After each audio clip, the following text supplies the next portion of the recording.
Good evening, I'm Ted Henry.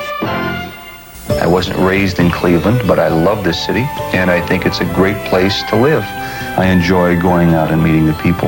They're just like me, they're just like you, they're just like everybody else. I don't care if he's the president of the bank, I don't care if he's the guy who lives beside me, who is my best friend, and anybody taken out of the context of his own environment can be and generally is a very friendly sort of a person, a very warm-hearted person, and somebody you can talk to with no fear at all.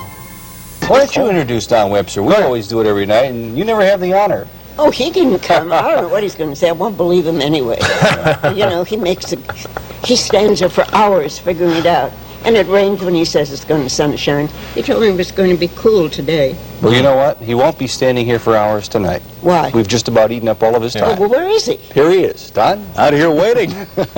Hello, I'm Leon Bibb. In the past 38 years, Greater Cleveland has been an ever-changing and evolving place, sometimes for good, sometimes not.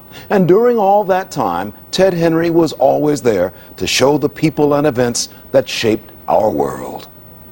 Tonight, the TWA jetliner is sitting quietly on a tarmac in the Beirut airport with its three-man crew inside at gunpoint, I might point out. However, for the first time in the six-day-long hostage siege, we got a chance to see and to hear from them today. Good evening, this is Eyewitness News. There's been another attack on international air travelers tonight, the second in just 6 days. The airport in Frankfurt, West Germany is today's target. A hidden bomb blew apart this section of the international concourse. An Eastside church that has served generations today. Early this morning, fire ripped through the Transfiguration Church in Slavic Village.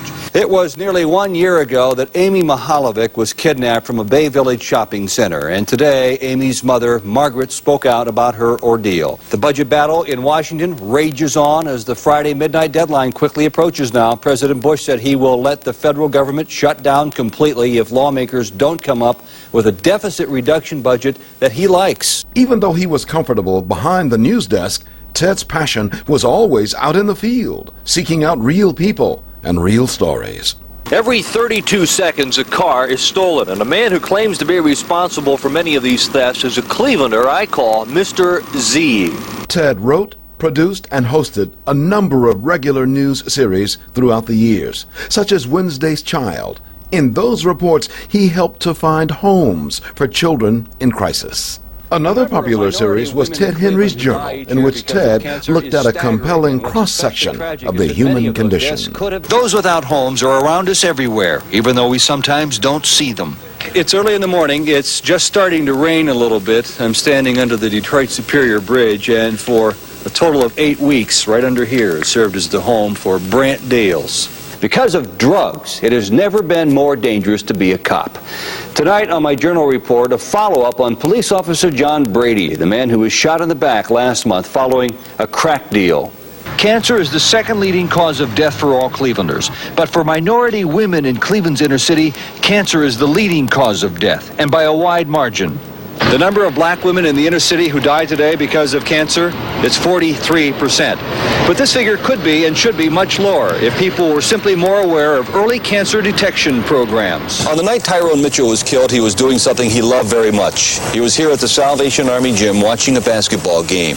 Tyrone came here almost every night, either to play basketball or to coach young boys. Anthony Clan's life ended here in Doan Creek, but his story was first told back in 1980. He was featured in a TV5 Eyewitness News story on adoption called Wednesday's Child. Tommy's restaurant burned in 1976 and then again in 1978, and for a third time this past November. Somebody else in this position might be tempted to give up, but not Tommy Fellow. Tommy's restaurant is a fixture on Coventry, one of Greater Cleveland's most colorful neighborhoods.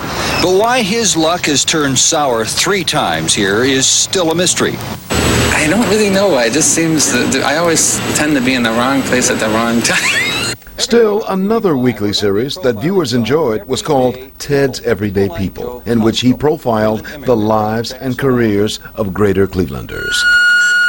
Meet Joni Pisano. She's a nurse, but not just any nurse. Joni works grueling 12-hour shifts at the neonatal intensive care unit at Rainbow Babies and Children's Hospital.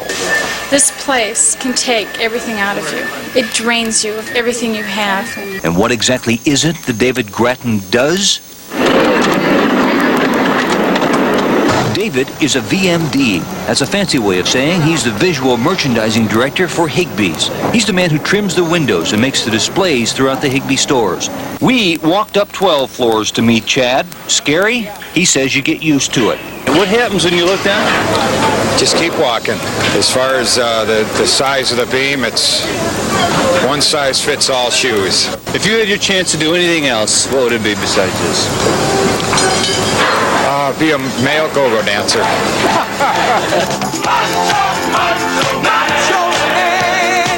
As you can see, Ted had a real knack for getting people to open up to him. After the break, Danita Harris will show you how Ted was able to travel abroad and find stories thousands of miles away. They were stories that mattered to Greater Clevelanders. But first, another of those memorable Ted promos, this one from 1980. There is a difference at TV5. We take it one step beyond the hard news and zero in on the stories that affect your lives, your daily lives. They may not be the headlines you see in the evening newspaper, but they're stories that I think most people relate to. TV5 Eyewitness News.